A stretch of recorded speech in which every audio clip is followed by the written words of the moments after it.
ഇന്ന് നമുക്ക് അവിൽ വിളയിച്ചത് തയ്യാറാക്കാം. ഈ അവിൽ വിളയിച്ചത് എന്ന് പറഞ്ഞാൽ വളരെ എളുപ്പത്തിൽ നമുക്ക് തയ്യാറാക്കാൻ പറ്റുന്ന ഒരു 4 മണി പലഹാരമാണ് കേട്ടോ. കുട്ടികൾക്കാണെങ്കിലും മുതിർന്നവർക്കാണെങ്കിലും ഒത്തിരി ഇഷ്ടപ്പെടുന്ന ഒരു ഹെൽത്തി ആയിട്ടുള്ള വിഭവമാണ് ഈ അവിൽ വിളയിച്ചത്. അപ്പോൾ എല്ലാവരും വീഡിയോയ്ക്ക് ഒന്ന് ലൈക്ക് ചെയ്തേക്കണേ. നിങ്ങളുടെ സപ്പോർട്ടാണ് എൻ്റെ ഊർജം. അപ്പോൾ എല്ലാവരും ഒന്ന് ലൈക്ക് ചെയ്തേക്കണേ.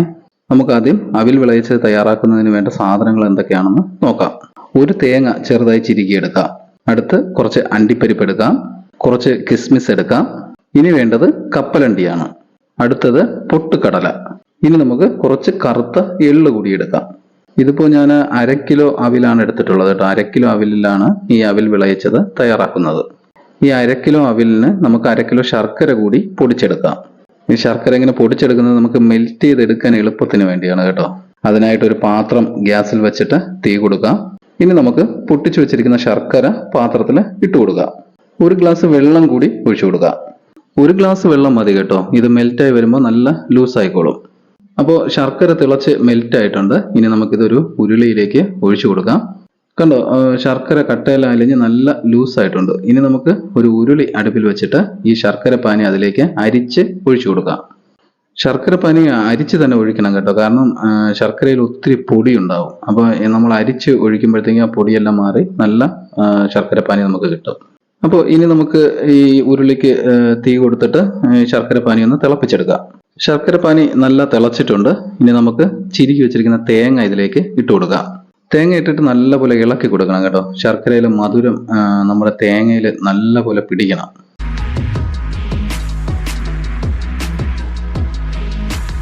അപ്പോൾ തേങ്ങ ശർക്കരയുമായി നല്ല ചേർന്നിട്ടുണ്ട്. നമുക്കിനി ഇതിലേക്ക് കുറച്ച് ഏലക്കപ്പൊടി കൂടി ഇട്ട് കൊടുക്കാം. ഇനി നമുക്ക് നല്ലപോലെ ഇളക്കി കൊടുക്കാം. നമ്മൾ ഇതിലേക്ക് ഒഴിച്ച ശർക്കര പാനിയിലെ വെള്ളം വറ്റി വരണം കേട്ടോ. അപ്പോൾ അതുവരെ നമുക്ക് നല്ലപോലെ ഒന്ന് ഇളക്കി കൊടുക്കാം.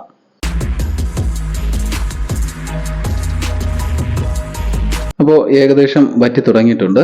കണ്ടോ, തേങ്ങ ശർക്കരയിൽ കിടന്ന് തിളച്ച് നല്ല കളറായി വറ്റി വന്നിട്ടുണ്ട്. ഇനി നമുക്ക് തീ ഓഫ് ചെയ്ത് ഇതൊന്ന് തണുക്കാൻ വയ്ക്കാം. നല്ല തണുക്കുണ്ട് കേട്ടോ. നല്ല തണുത്ത് കഴിഞ്ഞാൽ നമുക്ക് ഈ അവിൽ വിളയിച്ച് തയ്യാറാക്കാൻ പറ്റില്ല. അപ്പോൾ അതുകൊണ്ട് ചെറു ചൂട് വേണം. ചെറിയ ചൂട്, നമുക്കൊരു ചെറിയ ചൂട് ഇതിന് വേണം. അപ്പോൾ അതുകൊണ്ട് അല്പം ഒന്ന് തണുക്കാൻ വേണ്ടി നമുക്കൊന്ന് മാറ്റി വയ്ക്കാം. അപ്പോൾ ഇത് ഒന്ന് തണുത്ത് വരുന്ന സമയത്ത് നമുക്ക് മറ്റ് ചേരുവകളൊന്ന് വറുത്തെടുക്കാം. അതിനായി ഒരു പാൻ അടുപ്പിൽ വെച്ചിട്ട് അതിലേക്ക് നെയ്യ് ഒഴിച്ചു കൊടുക്കാം.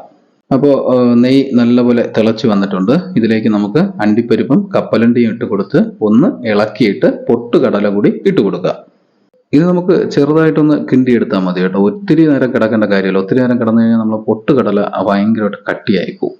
അപ്പോൾ നമ്മുടെ അണ്ടിപ്പരിപ്പൊക്കെ ചെറിയ റോസ് കളറായി വന്നിട്ടുണ്ട്. ഇനി നമുക്കിതിലേക്ക് കിസ്മിസ് ഇട്ട് കൊടുക്കാം.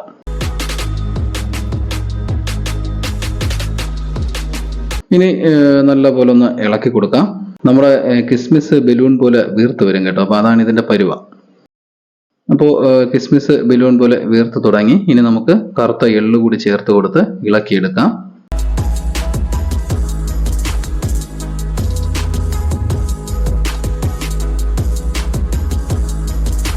ഇതിപ്പോ നല്ലപോലെ പരുവമായി വന്നിട്ടുണ്ട് കേട്ടോ. അപ്പോൾ ഇനി നമുക്ക് ഇതിന്റെ തീ അണയ്ക്കാം.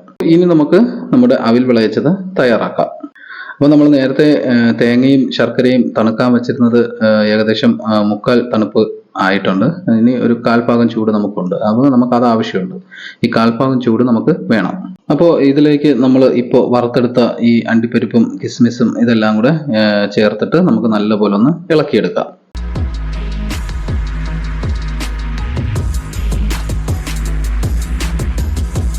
ഇനി ഇതിൽ തീ കത്തിക്കേണ്ട ആവശ്യമില്ല.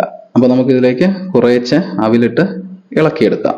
ഇതിൽ ഈ അവിലും ശർക്കരയും തേങ്ങയും എല്ലാം നല്ലപോലെ മിക്സായി വരണം കേട്ടോ. അപ്പോൾ അതിനുവേണ്ടി നമുക്ക് നല്ലപോലെ കുറേശ്ശെ അവിലിട്ട് നല്ലപോലെ ഇളക്കി മിക്സ് ചെയ്തെടുക്കാം. ഇതൊരു നല്ല ഹെൽത്തി ആയിട്ടുള്ള ഒരു പലഹാരമാണ് കേട്ടോ. ഇതിൽ നമ്മൾ ചേർത്തിരിക്കുന്ന ചേരുവകളെല്ലാം നല്ല ഹെൽത്തി ആയിട്ടുള്ള ചേരുവകളാണ്. അവില്, തേങ്ങ, അണ്ടിപ്പരിപ്പ്, കറുത്ത എള്ള്, പൊട്ടുകടല, കപ്പലണ്ടി, ഇങ്ങനെ ഉള്ള സാധനങ്ങളെല്ലാം ഇതെല്ലാം നമ്മുടെ ശരീരത്തിന്, നമ്മുടെ ആരോഗ്യത്തിന് അത്യാവശ്യമായിട്ടുള്ള സാധനങ്ങളാണ്. അപ്പോൾ അതുകൊണ്ട് തന്നെ ഇത് നല്ല ഹെൽത്തി ആയിട്ടുള്ള ഒരു 4 മണി പലഹാരമാണ്. കണ്ടോ, നമ്മുടെ അവിലും ശർക്കരയും തേങ്ങയും നമ്മൾ വറുത്തെടുത്ത ചേരുവകളും ഒക്കെ ചേർന്നിട്ട് നല്ലപോലെ മിക്സായി വന്നിട്ടുണ്ട്. അങ്ങനെ നമ്മുടെ അവിൽ വിളയിച്ചത് തയ്യാറായി കഴിഞ്ഞു. ഇത്രയേ ഉള്ളൂ. വളരെ എളുപ്പത്തിൽ വളരെ പെട്ടെന്ന് തന്നെ നമുക്ക് തയ്യാറാക്കി എടുക്കാൻ പറ്റുന്ന ഒരു വിഭവമാണ് ഈ അവിൽ വിളയിച്ചത് എന്ന് പറയുന്നത്. ഇതൊരു ഈർപ്പമില്ലാത്ത ബോട്ടിലിൽ അടച്ച് സൂക്ഷിക്കുകയാണെങ്കിൽ നമുക്കൊരു ഒരാഴ്ച വരെ ഇത് കേടുകൂടാതെ ഇരിക്കും. നമുക്ക് ഒരാഴ്ച വരെ ഇത് ഉപയോഗിക്കാൻ പറ്റും. പിന്നെ മറ്റൊരു കാര്യം, നമ്മളിത് ഉണ്ടാക്കിയ ഉടനെ തന്നെ കഴിക്കാതെ നമ്മൾ ഒരു ദിവസം ഇത് വച്ചിരുന്നിട്ട് അടുത്ത ദിവസം നമ്മൾ കഴിക്കുകയാണെന്നുണ്ടെങ്കിൽ കുറച്ചുകൂടി ടേസ്റ്റ് കൂടും. കാരണം ഈ ശർക്കരയും തേങ്ങയും ഇതിന്റെ അണ്ടിപ്പരിപ്പ് ഇതെല്ലാം കൂടെ നല്ലപോലെ മിക്സ് ആയിരിക്കുമ്പോൾ ഇത് ഈ അവിലുമായിട്ട് പിടിക്കും. നല്ലപോലെ അവിലിൽ പിടിച്ചിട്ട് നല്ല ടേസ്റ്റ് ആയിരിക്കും. ഈ നമ്മൾ ഉണ്ടാക്കുമ്പോൾ കഴിക്കുന്നതിനെക്കാട്ടിലും ടേസ്റ്റാണ് ഈ ഒരു ദിവസം വച്ചിരുന്നിട്ട് നമ്മൾ കഴിക്കുന്നത്. അപ്പോൾ നമ്മുടെ അവിൽ വിളയിച്ചത് നല്ല സൂപ്പർ കളർഫുൾ ആയിട്ട് വന്നിട്ടുണ്ടല്ലേ. അപ്പോൾ വീഡിയോ ഇഷ്ടമായാൽ ലൈക്ക് ചെയ്യുവാനും കമൻറ്റ് ചെയ്യുവാനും മറക്കല്ലേ. പുതുതായി വീഡിയോ കാണുന്നവരാണെങ്കിൽ ചാനലൊന്ന് സബ്സ്ക്രൈബ് ചെയ്ത് സപ്പോർട്ട് ചെയ്തേക്കണേ. അപ്പോൾ ഇനി നമുക്ക് അടുത്ത വീഡിയോയുമായി കാണാം. ഓക്കെ.